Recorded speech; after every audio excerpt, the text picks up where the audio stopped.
iniciar agora a nossa aula. E eu quero, antes da gente entrar no assunto da aula de hoje, a aula de hoje é a aula número 7. Nós vamos falar sobre teologia do Novo Testamento, né? Nós vamos sair um pouquinho agora do Gandhi, vamos passar para o Machal. E a nossa aula de hoje é sobre a teologia do Novo Testamento, né? É possível fazer uma teologia do Novo Testamento. Mas antes de iniciar, eu quero só discutir com vocês sobre a nossa avaliação. Alguns alunos tiveram algumas dúvidas, né, com relação às respostas. Achou que uma resposta era uma coisa e, na verdade, era outra. Aí eu quero discutir com vocês e, né, a gente discutir a prova para vocês tirarem as dúvidas, né? Nós temos só 5 pessoas, né? Aqui comigo 6. Eu queria que tivesse mais pessoas aqui. Que teve se eu não me engano, o Alexandre. Foi o Alexandre e foi o Leandro que tiveram uma dúvida lá. Eles me procuraram no privado. E daí eu falei para ele que hoje a gente iria fazer tirar as dúvidas, né? Dessas questões. Mas os que estão aqui, o que vocês acharam da prova? Foi tranquila?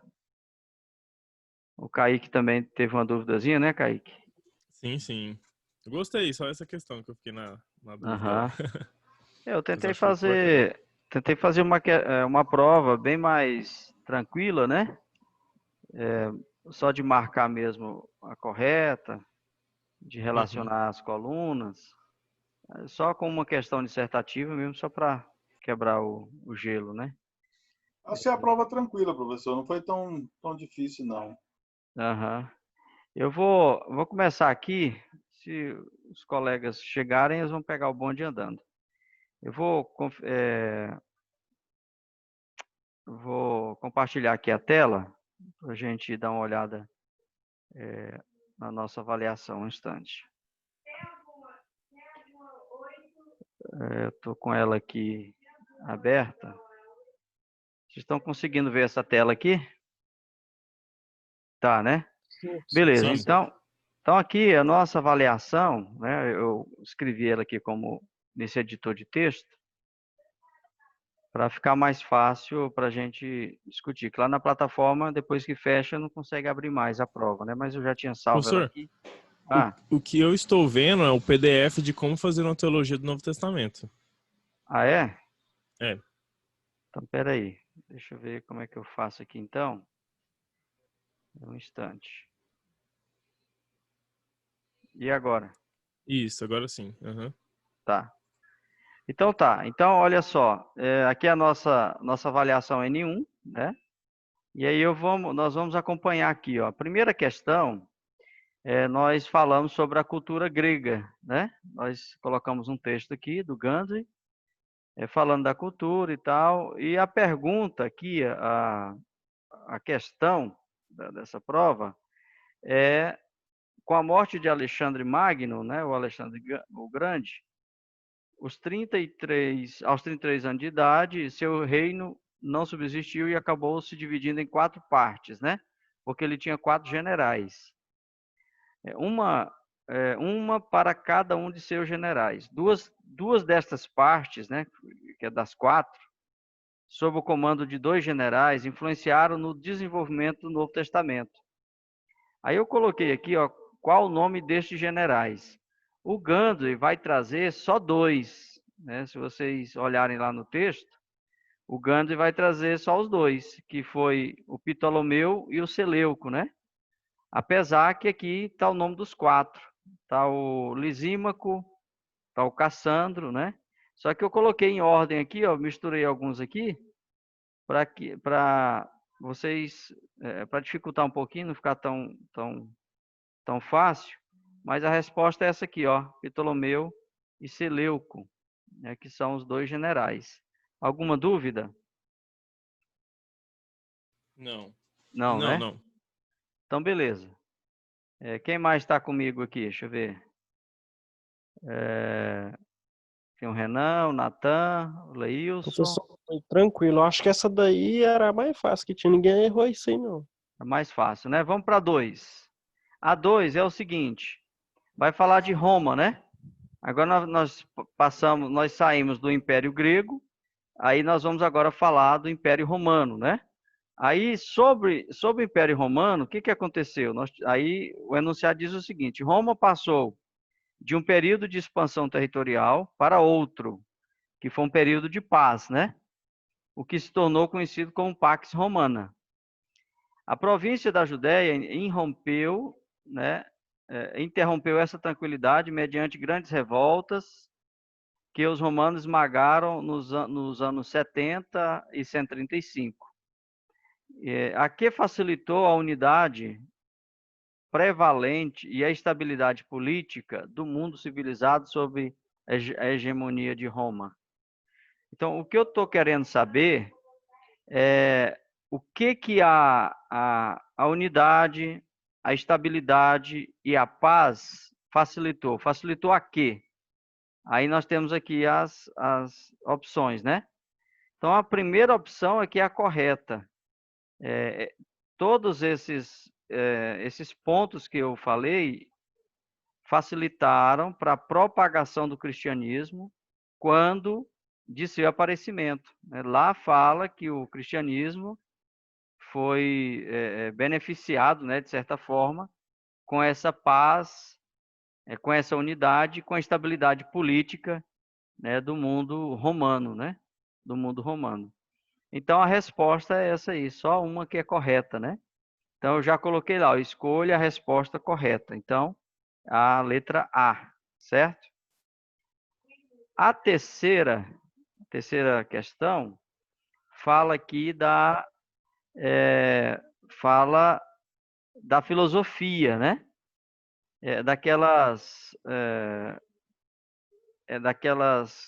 Da cultura extra-judaica, digamos assim, que aí vai falar, nós falamos lá do gnosticismo, nós falamos das filosofias, nós falamos das superstições e do sincretismo, né? Então, o que você tinha que fazer? Você tinha que relacionar, né, cada afirmação com a sua resposta. Por exemplo, a letra A, que fala o contraste dualista recebido por Platão, aqui naturalmente está falando do gnosticismo, né? Então, a resposta, você tinha que escolher a resposta do gnosticismo. Letra B. Os entendidos no assunto estavam se voltando para formas filosóficas. Então, só aqui nessa frase, tá vendo? Já dá a resposta. Então, a resposta é filosofias, né? Filosofias. Então, o texto é um pouco longo, mas a resposta é filosofias. Depois, letra C, vai falar aqui, ó, o emprego de fórmulas mágicas, consulta de horóscopos e oráculos, agúrios, predições. Então, só essa enunciada aqui, ó, não precisa nem você ler tudo. Isso aqui já fala das superstições e do sincretismo na época lá do início do Novo Testamento. Tá. Agora, a número 4 é que houve uma certa confusão na interpretação, mas olha só, o que é que eu estou querendo aqui, ó, número 4. Sobre a crítica da forma dos evangelhos, é correto afirmar que, tá, primeiro, deveriam contrair matrimônios cristãos, divorciar-se, pagar impostos? São 3 perguntas, né, que o Gandhi traz lá. A tradição oral acerca de Jesus só se manteve viva para responder a essas e outras indagações de semelhante naipe, né? Então, isso aqui está naturalmente errada, porque a tradição oral acerca de Jesus, ela não só, ela se manteve viva, não foi só para responder essas questões, né? Então, a tradição, ela se manteve viva para que a vida da religião, da nova religião do cristianismo, para que a nova religião se mantesse, né? Então, essa resposta está errada, certo? Eu vou à letra C. A letra B.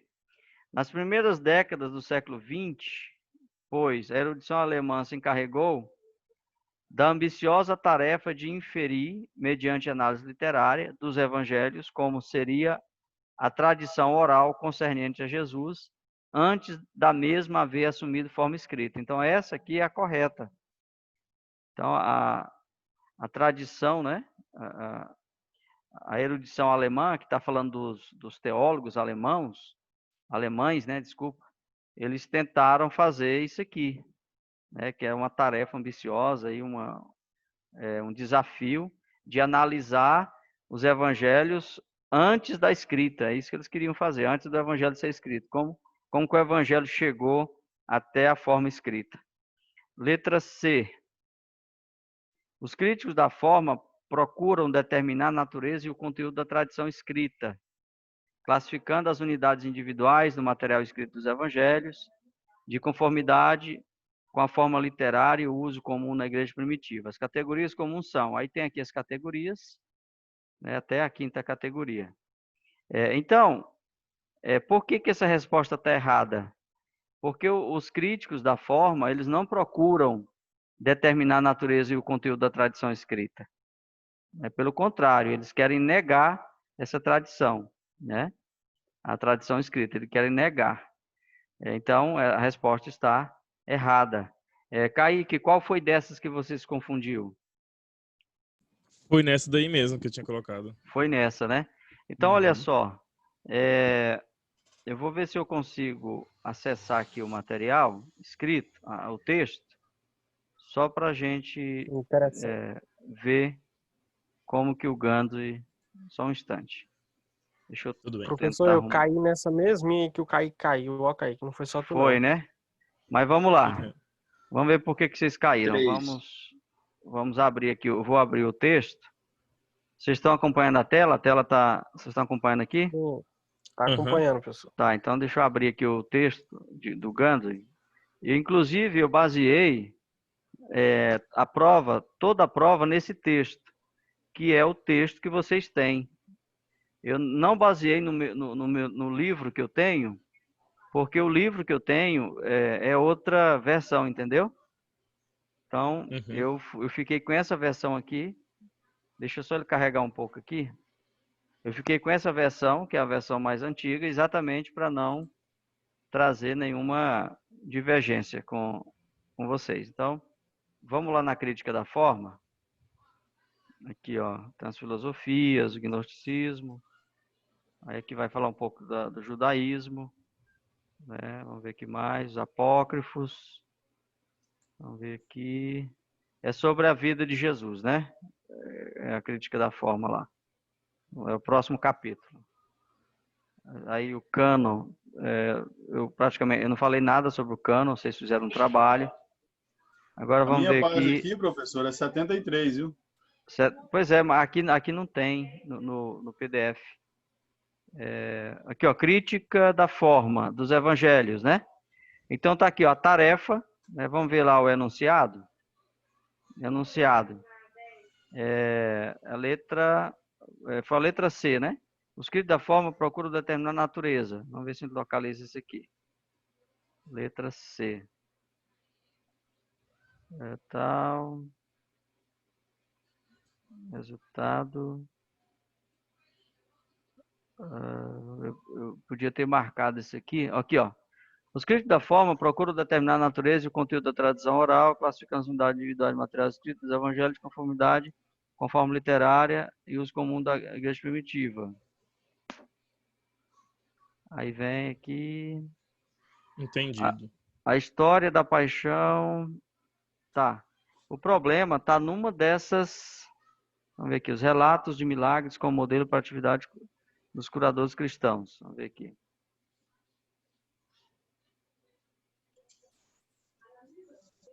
Professor. Oi. A resposta está aqui, ó. Uma das respostas é a teoria da tradição oral, que diz que semelhanças se devem a uma rápida cristalização da tradição acerca de Jesus, em forma oral mais ou menos fixa, e que posteriormente veio a assumir forma escrita. A maior parte dos eruditos modernos duvida de que a transmissão meramente verbal pudesse ter retido tantas e tão minuciosas similaridades verbais como aquelas que existem nos evangelhos sinópticos. Certo, certo. Mas eu quero encontrar aqui nesse enunciado, quero encontrar no enunciado onde que está errado aqui, entendeu? As categorias comuns são tal, narrativa de afirmações.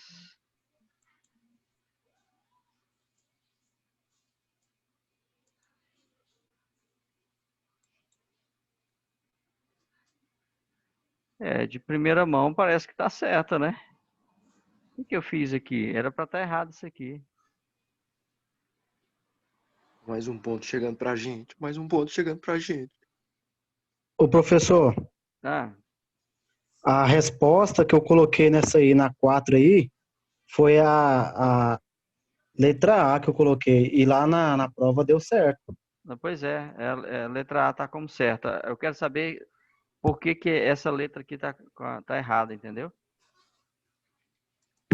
Os críticos da forma procuram determinar a natureza e o conteúdo da tradição oral, classificando as unidades individuais do material escrito dos evangelhos de conformidade com a forma literária e o uso comum na igreja primitiva. Aí eu vou ter que ler nos dois.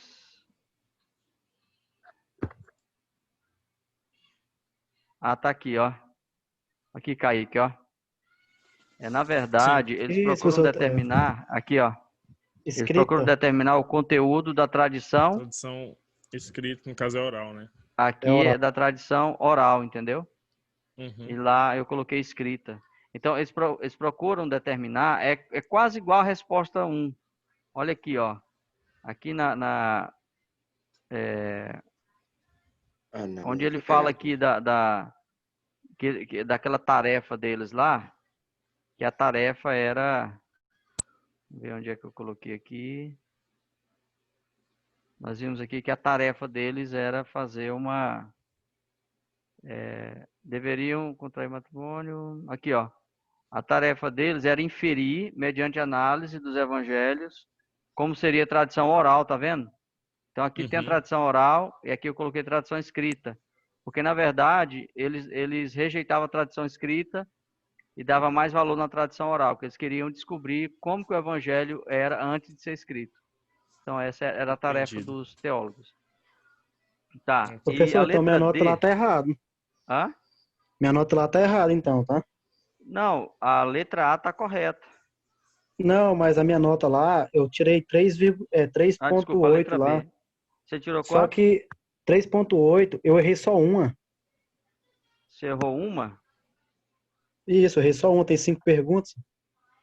Tá, qual foi que você errou? E eu errei a 2 e eu tô em dúvida ainda se eu errei ela. Eu acho que A questão 2 da prova? é Questão 2, a a, letra A. sobre a paz aí, a paz romana. O que você respondeu da paz? Eu coloquei, deixa eu olhar aqui. Eu não sei Eu até mandei pro senhor aí também já. Pois é, você tirou o print da tela, né? Tirei, mandei pro senhor aí, ó. Eu coloquei a letra D. Pois é. E é o que Então, tá no você texto colocou a lá letra... também. Pois é, a letra D, ela não tá certa. Por que a letra D não dá certa? Porque é o seguinte, a existência de governantes nativos, vassalos de Roma na Palestina, como foi o caso de Herodes o Grande, que governou, tá. A afirmativa está correta. Agora você tem que entender a pergunta. O que eu queria saber aqui é o que facilitou... não, vou inverter a pergunta. A paz, a unidade e a estabilidade facilitou o quê? O que isso facilitou? Facilitou a propagação do cristianismo quando do seu aparecimento. A única resposta correta para a pergunta que eu fiz é a letra A. Não significa que as outras questões sejam erradas, as afirmações, mas não é a resposta que eu quero. Não sei se você está conseguindo entender. Tá, aqui, ó. A pergunta é essa aqui, ó. O Leandro está falando? Isso eu entendi, mas isso aí Ó, eu a não que aceito que eu errei, não. facilitou a unidade, a estabilidade, né, sob a hegemonia de Roma. Então, a que facilitou? Facilitou a propagação do cristianismo quando do seu aparecimento. As Ok. outras coisas aqui não estão relacionadas com esses itens. Entendeu? Mas aí como é que vai ficar lá? O senhor vai corrigir lá, porque tá faltando acho que um ponto para mim lá. Não, mas se você errou essa aqui, você não tem ponto. Não, mas são 5. Eu errei uma. Aí lá, tô com 3,8 lá. Tá, deixa eu ver aqui, deixa eu ver se eu consigo acessar a prova. Um instante.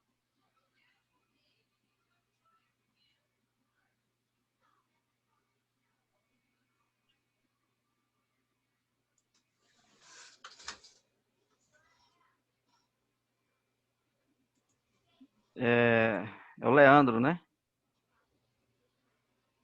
Isso. Leandro. Você acertou a 2, né? 1, 2, 3. Você tirou 0,8 na questão número 5. Vamos ver aqui. Sim. Então, se são 5, você acertou 3. Então, você tirou a questão 1, questão 3 e questão 4, dá 3 pontos, certo? 3 pontos Certo. mais 0,8 dá 3,8. Você concorda? Pera aí, professor. Mas não são 5 perguntas? Eu não errei uma? São 5 perguntas. Você errou uma e a metade da outra. Ok. Você não entendeu? Entendi, mas não tô conformado. Não, aí a conformação aí é uma questão psicológica, né? E emocional. Aí eu não entro nessa questão. Mas vamos lá. Vamos Minha voltar nota, aqui. professor. Vamos voltar aqui. Nós estamos na número 4, né? Então, Kaique, você viu aí? A questão é essa aqui, ó. Tradição escrita, tá? Vi sim, Professor, você certinho. podia dar Entendi. meio ponto pra quem colocou nessa aí, não podia, não? Pera aí. Vamos lá. 20. Nem que seja 0,20, 0,10. Aonde? Porque uma palavrinha só que foi mudada, ué. Pois é, uma palavra, por causa de uma palavra, né? A gente pode provocar uma guerra. E morre muita gente. Olha aqui, ó. Aí a última questão é: todas as alternativas estão corretas? É claro que não, né? Claro que não. Beleza. A número 5 era uma questão que você tinha que destacar. Você tinha que falar quais são as fontes, né? Eu perguntei claramente. Teve aluno que falou que falaram de Jesus fora do Evangelho e tal, mas não falaram quais as fontes, né? Entendeu? Então tem que falar, ó, as fontes são essas, essas e essas. A segunda pergunta, qual o valor delas? Ó, a fonte tal, o valor dela é esse, esse, esse. Fonte B, o valor dela é esse, esse, esse. Fonte C, entendeu? Essa era a questão. Mas eu considerei muita coisa, né? Fui muito maleável aqui nessa questão. Então a nota de vocês, a nota final não, a nota da N1, né? A nota fechada da N1 já está lá no portal, viu? Vocês podem acessar lá e verificar a nota de vocês, beleza? Então a prova foi muito fácil, a maioria aqui só de marcar. E todo mundo se saiu bem, ninguém zerou a prova, né? Então, estou satisfeito, vocês entenderam a disciplina. Agora, nós vamos aqui para a proposta da aula de hoje. É a seguinte, eu estou com um texto aqui, que é do Machado. Qual é a proposta? A proposta é a seguinte, vou só fechar isso aqui também. Deixa eu só... Tem que abrir lá de novo. Espera aí.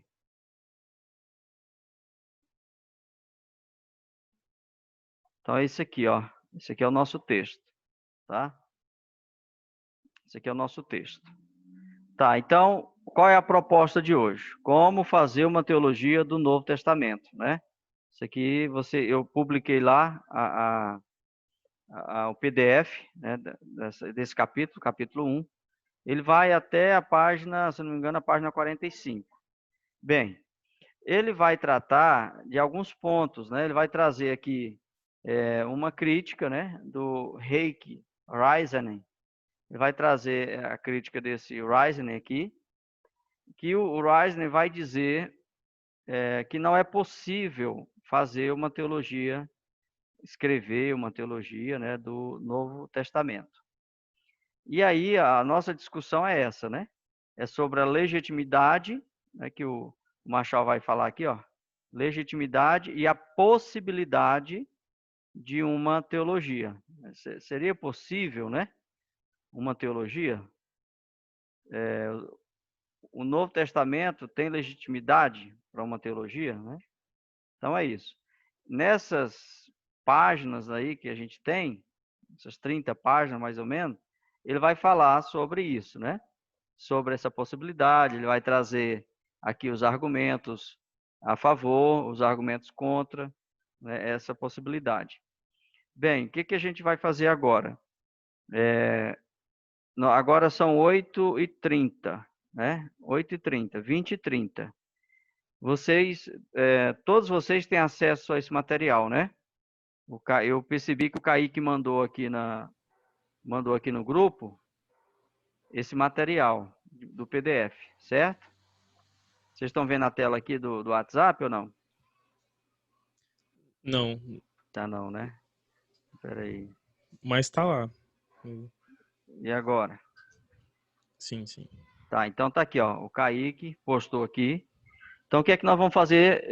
Eu vou dar para vocês 30 minutos, né? Eu vou silenciar aqui o grupo, mas nós vamos ficar todo mundo aqui na sala. Só para vocês darem uma lida aqui nesse material.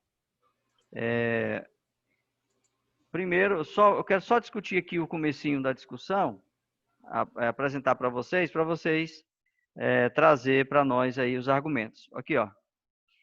O crítico mais proeminente contra tal iniciativa, qual iniciativa? A iniciativa de escrever uma teologia. Então, esse crítico aqui, ele é contra essa iniciativa de escrever uma teologia do Novo Testamento. Ele vai dizer, ele aponta 4 motivos pelos quais considera que isso não deve e não pode ser feito, tá? Então, vamos lá. Primeiro motivo, acompanha comigo o raciocínio. Ele afirma que a história da teologia não deve se misturar com a história secular. Então, ele afirma que a história da teologia não deve se misturar. Segundo, o segundo argumento, ele vai dizer que a própria natureza material nos restringe de escrever um relato histórico sobre a religião dos primeiros cristãos. Então, aqui ele está falando desse material, aqui ele está falando do material que tem, né, o material de pesquisa que os escritores usaram para escrever os evangelhos. Terceiro argumento, ele afirma que um estudo que se limita à análise dos documentos neotestamentário pode se dizer que repousa em uma limitada e limitação artificialmente imposta. Limitação determinada pelo processo de constituição do cânon, certo? Então, ele vai criticar o cânon, esse Reisner aqui. Esse aqui é o terceiro argumento. O quarto argumento é esse aqui, ó. Deu o quarto argumento. Vamos ver aqui, em terceiro lugar. O argumento de refutação. Logo em cima aí, pessoal, em último lugar, Isso. ele Aqui, alega que... ótimo, é isso mesmo. Esse aqui é o quarto argumento mesmo. Em último lugar, alega que existe uma contradição entre os documentos, né? Os documentos que o Novo Testamento se baseia, certo? Então, o que o Machado vai trazer agora? O Machado vai trazer uma palavra esse Bala aqui, ó. Esse Bala, que é um escritor, um teólogo, vai trazer uns argumentos dele refutando esses 4 motivos aqui do Heisenberg, né? Do Heisenberg. Então, o que é que vocês vão fazer? Vocês vão ler, aqui para baixo tem as respostas dos argumentos, ele vai tratar cada questão que foi levantada lá pelo autor, e aí vocês vão trazer para nós aqui para a sala, né? Cada um vai trazer a sua contribuição. Então, já passou 5 minutos. Então, vocês têm 25 minutos para ler esse material, né, daqui para baixo. E aí, quando for 9 horas, a gente volta aqui, eu vou ligar os microfones de novo, a gente volta para a discussão. Beleza? Vou deixar vocês agora ter o contato direto com essa leitura, com esse material. Vocês compreenderam? Vocês Sim, estão professor. comigo Sim, aqui? sim, sim. Compreenderam? Renan, Natan, Leilson, Alexandre, Sim, professor, tá tudo Ok, certo. professor. Ok. Leandro, Salomão, Ok. beleza? Então tá. Então vão lá, pode desligar os microfones se quiserem. Eu vou desligar o meu também para todo mundo ficar tranquilo aí, sem barulho e fazer a leitura.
Pessoal, vocês estão me ouvindo?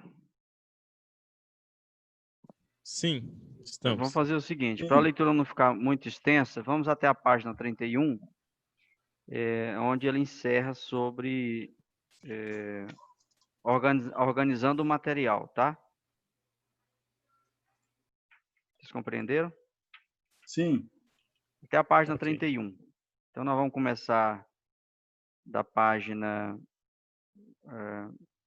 capítulo 1 começa na página 15. Da 15 a 31, tá bom?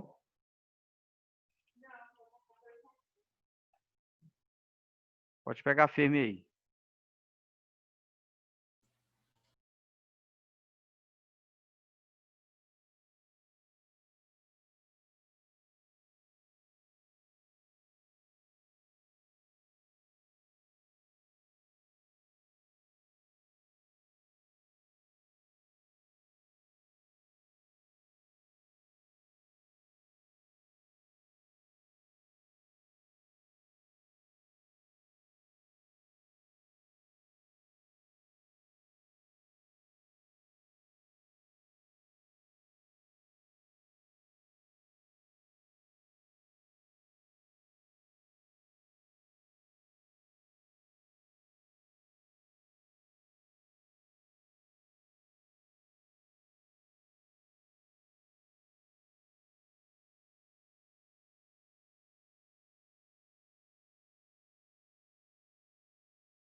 Olá, pessoal. Vamos lá?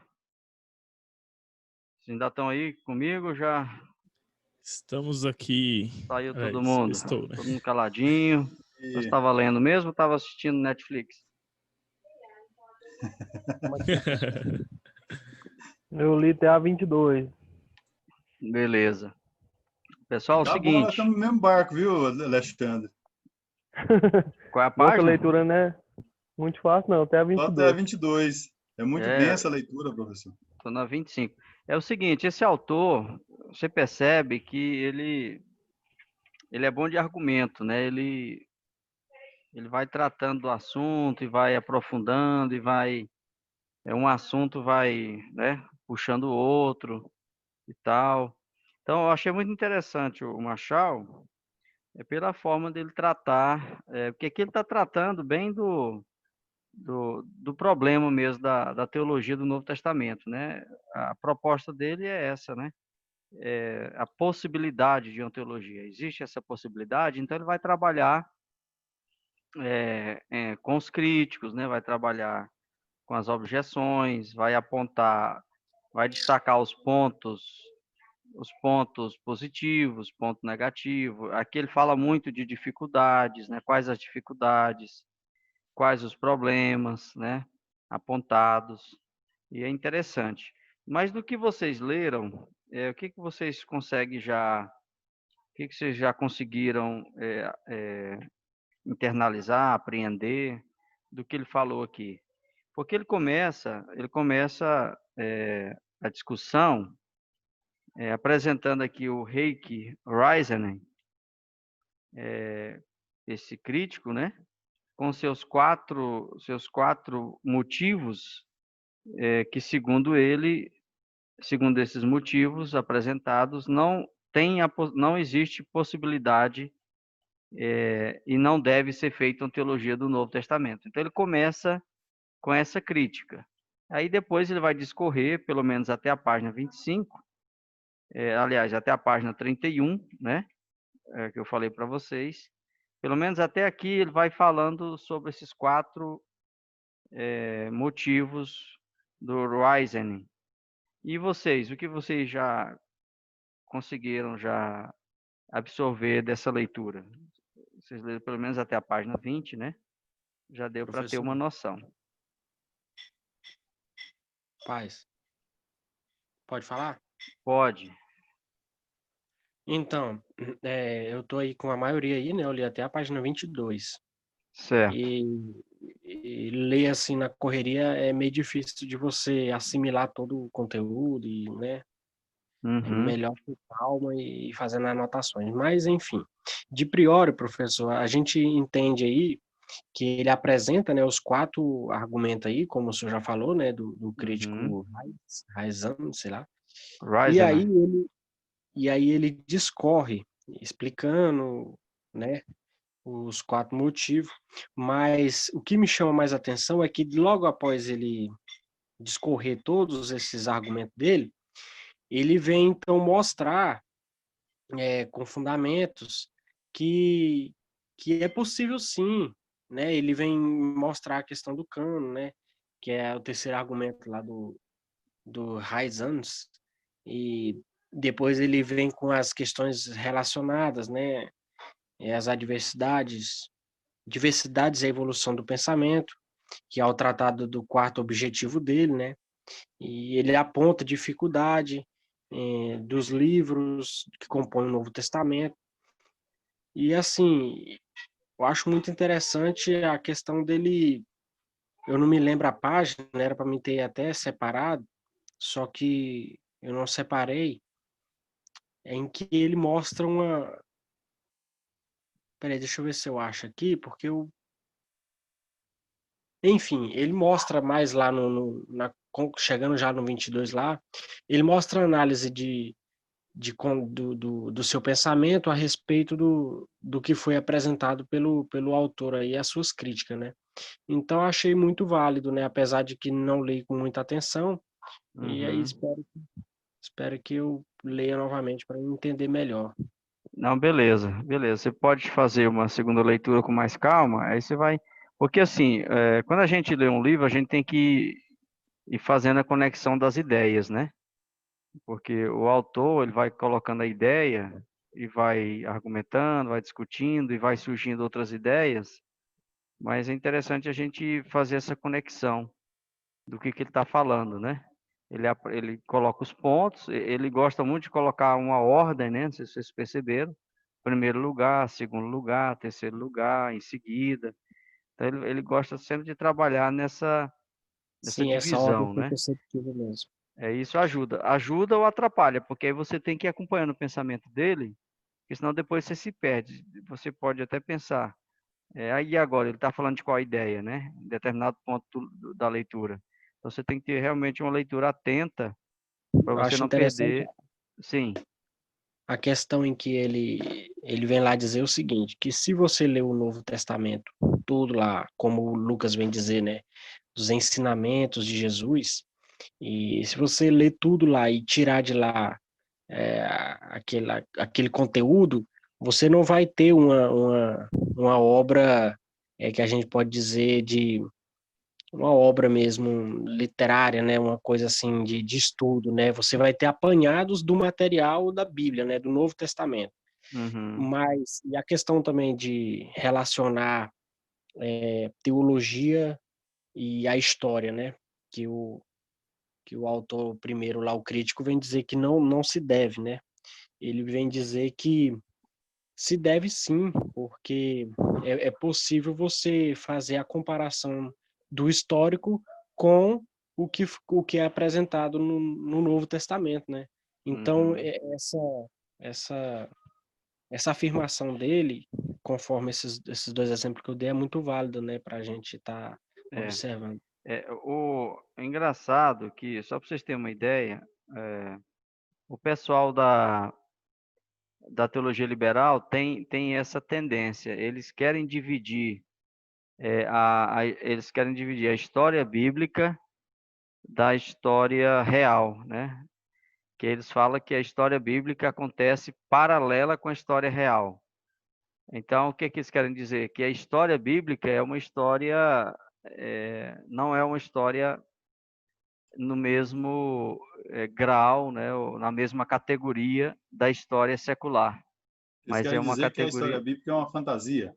mais ou menos nesse sentido, viu, Solomão? Ah, tá. Então, é por isso que esse cara aqui está dizendo, esse crítico, né, que esse Rising, parece que ele é um finlandês, ele está dizendo que não é possível fazer uma teologia junto com a história do Novo Testamento, que não tem como, porque, segundo ele, não tem a história da religião, né? Mas tem a história secular, eles consideram só a história secular. Então, isso aí é uma crítica, um pensamento da teologia liberal. Então, é meio complicado isso, é por isso que a gente tem que ter esses autores, esses argumentos para combater esse tipo de pensamento liberal que quer tirar de toda forma a palavra de Deus, a Bíblia, de jogada, né? Não Então, precisa converter. quem mais quer falar? O Renan já contribuiu. Quem mais quer Pastor. contribuir aqui com a nossa... Professor, Sim. o que me chamou a atenção aqui, quando ele faz como o senhor diz, ele faz muita enumeração, né? Primeiro, segundo e tal. Ele fala aqui da primeira fase, que a primeira fase dos escritos é a história de Jesus, que são os Uhum. evangelhos, conta a história. E a segunda fase não é a continuação daquela história. Aí o pessoal vai... ele coloca aqui, ó, contudo, essa mensagem não era uma mera continuação daquilo que Jesus havia ensinado, mas Aham. antes uma proclamação sobre Jesus e a sua contínua relevância. A gente pode Uhum. ver isso nos escritos de Paulo, né? Quando Paulo formata toda a teologia que nós praticamos hoje. Achei Exatamente. interessante isso aqui, muito É, interessante. porque Paulo vai, como se Paulo fosse explanar, né? Explanar sobre o cristianismo. Ele faz explanação nas cartas, né? Nas cartas. Ele fala da segunda fase, ele vai dizer que o Novo Testamento, praticamente todo, né, foi escrito depois da segunda fase, ou seja, depois da morte de Jesus, né? Porque a primeira fase, ele está falando que um breve relato do ministério de Jesus, né? e a sua morte. E que depois, que da segunda fase, que realmente a literatura do Novo Testamento aparece, que aí é o tempo que, né, Jesus é assunto, né, ao céu, os discípulos ficam, e a história continua. E aí o Novo Testamento é escrito mesmo, de fato, depois da morte de Jesus, e não antes, né, dentro dessa cronologia. Interessante essa observação dele. Quem mais? Quer falar mais alguma coisa, Salomão? Que você leu aí? Não, é só isso mesmo. Não, beleza. Mais alguém quer contribuir? Professor, Oi. posso falar? É o Nathan. Sim, Natan. Eu li até a 24 Sim. e eu confesso que o texto para mim estava um pouco embaraçado, mas quando chegou aqui nos métodos utilizados para essa tarefa, né, na página 21 foi abrindo um pouco e eu achei que algumas coisas interessantes. Uhum. Falando que a concepção da teologia do Novo Testamento não deve ser vista quem estuda, quem vai fazer o estudo da teologia do Novo Testamento, ele tem que estudar a evolução do pensamento. Isso eu achei extraordinário, falando que vai estudar a evolução dos escritores, o pensamento dos escritores. Até que, em certo ponto, ele vai falar lá que, não sei qual autor, que fazia o estudo daquilo qual a forma de estudar o Novo Testamento dele era compreender os autores. Aí ele fala que nada mais, o que ele está fazendo nada mais é do que o ponto de vista dos autores. Não é uma certa teologia em si, mas é o que o autor está fazendo, o que o autor tem de ponto de vista. Mas eu acho interessante ele falando sobre essa questão do amadurecimento da teologia, né? Que com o passar Uhum. do tempo, a história do Novo Testamento, o pensamento do Novo Testamento, a teologia do Novo Testamento vai sendo desenvolvida. E ele vai falando também que, por exemplo, para olhar até a teologia do Novo Testamento, é necessário olhar para trás, igual ele vai usar o exemplo de um médico, né, que vai medicar um paciente, É o aí quando ele tem uma histórico, né? certa doença, tem que olhar o Uhum. histórico dele para poder É, chegar a uma conclusão. Aí ele falando exato. que eu achei isso interessante, da questão de olhar o amadurecimento dessa teologia, o discorrer de tudo isso. Exato, interessante. Outra coisa também que ele fala, Nathan, é que essa evolução do pensamento dos escritores a respeito de Deus e do mundo, né? O que os escritores pensavam sobre Deus e sobre o mundo ali, o contexto em que eles viviam, né? Então, é interessante isso, que ele fala que para a gente estudar ou fazer uma teologia do Novo Testamento tem que levar em conta isso, o pensamento dos escritores e o pensamento dos escritores, a evolução do pensamento e a evolução desse pensamento em relação a Deus e ao mundo, né, que eles estavam inseridos, e a relação entre Deus e o mundo, e entre os homens. Então é interessante isso aí, também para a gente observar. Parabéns, Natan, é isso mesmo. Mais alguém quer contribuir? Eu achei interessante, seguindo mais ou menos a ideia do que vocês já estavam comentando, que ele fala assim no texto que o Novo Testamento ele não é, digamos assim, um tratado teológico, ele não é um manual de teologia, não é nada nesse sentido. Ele é um conjunto de livros que foram, de certa forma, até criados para situações específicas. Então, por exemplo, lá Paulo, fazendo a carta de Romanos, ele não está tentando fazer um tratado teológico, ele está tentando tratar uma situação específica que estava ocorrendo em Romanos. Era uma Só que necessidade, né? é uma necessidade. Era Então, a uma maioria desses circunstância. livros... a maioria desses livros são construídos em base disso. Só que ele fala que o conteúdo desses livros ele está baseado numa estrutura que é como se fosse uma base, digamos assim. E de certa forma é isso que a gente está tentando meio que descobrir e entender, né? Não somente aquilo diretamente que está falando, mas todo o contexto por trás dessa teologia que tem que ser descoberta, né? Aí ele comenta também a respeito da questão de que uma das formas que a gente pode fazer isso é exatamente olhando a teologia individual de cada autor e tentar entendê-la individualmente e depois compará-las e ver quais são os pontos que estão em conflito, quais que estão na mesma direção e tentar resolver a situação do que está em conflito através de algumas formas que ele propõe lá, né? Aham. Uma coisa É, interessante, Kaique, é pode falar. que ele vai falar o seguinte: o crítico vai dizer lá na crítica dele que há problemas entre os livros, né, como se fosse uma certa contradição, que não há uma sequência. Só que aí o Marshall vai dizer o seguinte, que, e eu também concordo com isso, é que os livros não foram escritos para ficarem juntos, né? Por exemplo, quando Marcos escreve o seu material, ele não estava dizendo, olha, eu vou escrever um material que vai juntar com o material de Mateus e Marcos e Lucas, e o nosso material vai formar um volume. Você entendeu? Então, Nem mesmo Ninguém tinha Paulo, né, consciência professor? disso. não Nem ente- mesmo Paulo, que escreveu esse monte de carta, ele não escreveu nessa intenção. Ele estava exatamente, escrevendo nem cartas, né? Paulo, exatamente. Apesar que Paulo, inclusive Marshall vai dizer aqui em certo É, ele fala momento, mesmo. ele vai dizer que Paulo tinha consciência, e ele falou isso também, que as suas cartas poderiam ser lidas em outras igrejas, Se né? tornar circulares, né? Circulava, né? Então, olha só, é igual o Salomão tá observando aqui com relação ao material paulino.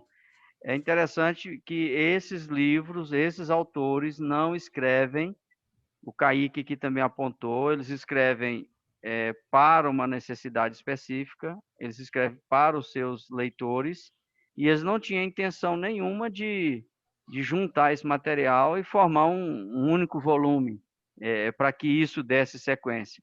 Então, essa crítica feita pelo Reisner é infundada, né? E isso aí a gente pode até usar como argumento, né? Agora a gente está chegando nesse conhecimento, vocês estão chegando nesse conhecimento. E se alguém disser assim, parece que há contradição na Bíblia, parece que há contradição entre um autor e outro, você vai dizer, olha, primeiro, os livros não foram escritos todos juntos, né? Numa época só. Cada um escreveu na sua época, no seu tempo. Teve o seu contexto, o seu pano de fundo político, cultural, religioso, né? Econômico. Segundo, eles não tinham intenção de juntar esse livro e formar um único volume. Então, quando a gente encontra na Bíblia, olha só a maravilha, né, da Bíblia. Quando a gente encontra na Bíblia assuntos que são iguais, né, pensamentos iguais, passagens paralelas, isso é que é realmente um milagre. É isso que é um milagre. O milagre não é encontrar, digamos assim, o peso não é encontrar coisas diferentes, entendeu?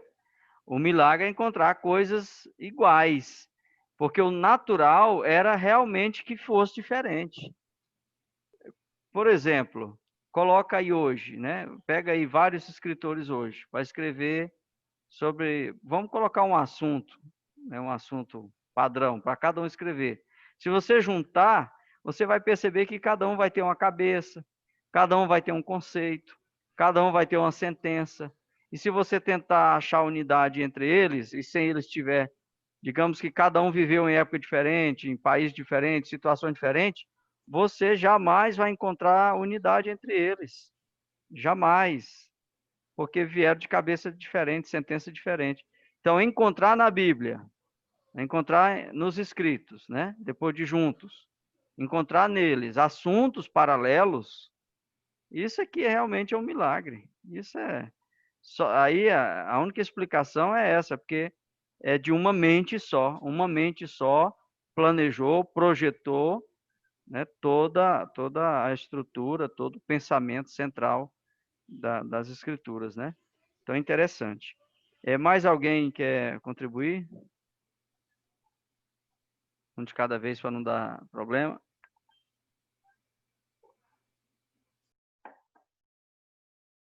Vamos lá. O Leandro, o Alexandre, parece que não falaram ainda, né? O Leilson. Vocês querem falar? Estamos já chegando no final. Fale agora ou cale-se para sempre, né? Ou vai falar É no dia da melhor ouvir do prova. que melhor ouvir do que falar muita coisa, né, professor? Não, Tô Leandro, só vendo pode. os sábios aí falando. Não, senhor, não, senhor. Pode participar. ficar à vontade.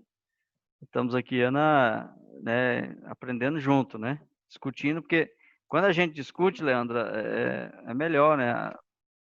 O assunto melhora, a gente compreende mais, né? A Ô, mente abre Leandro, nós não mais. somos sábios, nós somos conversadores. Também, né, Solomão, também tem esse detalhe. Tem essa parte aí, né? Verdade, senhor. O Leilson tá aí, gente? Ou ele entrou na sala e largou lá o computador ligado? Eu acho que ele largou e foi embora. Ué, não é possível, velho. Só se ele As esqueceu o outras computador. aulas, professor, o Leilson Tô está com problema brincando. no microfone. Ah, rapaz, é mesmo. Tá É isso certo. mesmo, meu filho. Ele tá na sala aí, eu acho que ele tá falando no microfone mesmo. Ele deve estar ouvindo, né? Não está conseguindo nem falar. Tá certo, Leilson. Desculpa, meu jovem. Desculpa aí. Foi mal, viu? Mas e a câmera? Tá sem câmera também? Mesmo pra gente ver o rosto dele. Tem nada não, Leilson. De boa. Vai ouvindo aí, vai lendo. Importante você aprender também. E o Alexandre Neves, tá por aí? Tô aqui, professor, absorvendo conteúdo que nem uma esponja. É. Então É, vamos espremer essa esponja para sair o Isso. conteúdo, hein? Né? Dá uma não, professor, espremida nela, ver se sai conteúdo. eu tive que ler muito rápido e eu É, não consegui tá. absorver Então, muita coisa para falar, não. não, beleza. Então é o seguinte, eu deixei eu vou mandar um exercício. Eu deixei na plataforma, mas vou mandar também no grupo um exercício para a gente ler de novo, reler, escrever lá um pouquinho lá como respostas. E aí nós já vamos encerrar, já está dando aqui quase 9h30, 1h30 de aula já. Nós vamos encerrar agora e eu quero que vocês então releia, né? Quem já leu, leia de novo agora com calma, né, Renan? Lê com calma. Vai compreendendo as ideias do autor. Essa leitura não é uma leitura densa, não é. É porque a leitura do Gandhi é que é uma leitura, assim, quase aquela leitura de quadrinho, sabe? É uma leitura com desenhos, com imagens. Então, se torna uma leitura até tranquila, né? Agora, essa leitura aqui do Machado é uma leitura mais fluida, com mais argumentos, né? Então, por isso que vocês estão estranhando um pouquinho, porque vocês estão acostumados lá com Gandhi, mas vamos acostumar com ele aqui também, para a gente fazer algo assim mais proveitoso da leitura, né? O menino está falando aqui no chat, vocês estão acompanhando o chat aí também? O Leís está falando aqui. Ele disse que foi até a página 15. Diz que vai tentar de novo. Beleza, tranquilo. Então tá, gente. Mais alguma coisa? Mais alguma observação? O que vocês acharam desse material, do Machado, desse livro? O que vocês estão achando dele?